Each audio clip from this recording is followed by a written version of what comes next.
ज्योतिर्लिंग के रूप में वहां बैठे उस प्रसंग को सुनने का प्रयास, बड़े सावधान होके लगभग शिव पुराण के विश्राम की कथा है, अंतिम उपदेश श्री सूत जी महाराज का ध्यान से सुने।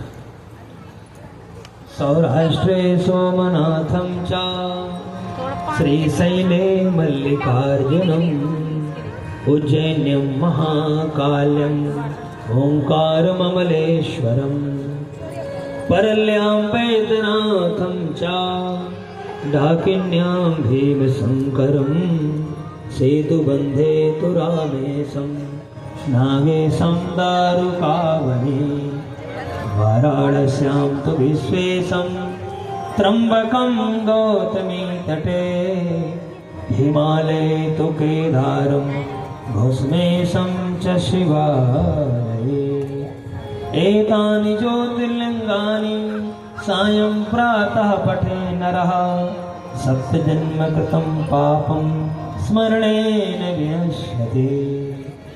ये जो ज्योतिर्लिंग का रोज स्मरण करते हैं उनके स्मरण मात्र से सभी पाप नष्ट हो जाते हैं। तो प्रथम ज्योतिर्लिंग कहाँ है? सौराष्ट्र, सोमनाथ जी। पहले ज्योतिर्लिंग सोमनाथ सौराष्ट्र में है।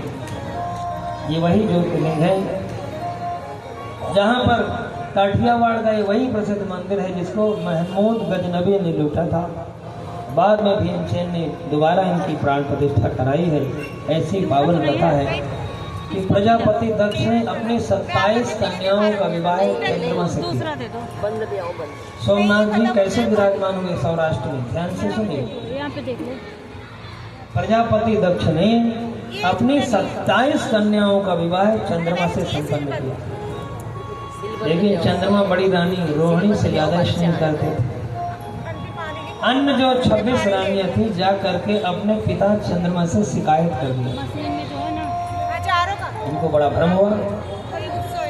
दक्ष प्रजापति जी से शिकायत कर दिया, बहुत कष्ट हुआ। दक्ष प्रजापति जी से शिकायत करने के बाद दक्ष प्रजापति जी काफी नाराज हुए और चंद्रमा को क्षय होने का श्राप दे दिया, जाओ तुम क्षय हो जाओगे। अब चंद्रमा बड़ी दुखी हुई, अब हम क्या करें? तब वशिष्ठ जी की कृपा हुई, संतों की कृपा से कहा तुम शिव स्तुति करो, सब ठीक हो जाएगा। तो भगवान शंकर की स्तुति करते हुए ब्रह्मा जी आए। ब्रह्मा जी ने आश्वासन दिया आपको शिव भक्ति करना चाहिए। शिव जी बड़े दयालु हैं। तो शिव जी की आराधना करते करते बहुत वर्ष व्यतीत हो गए चंद्रमा जी का।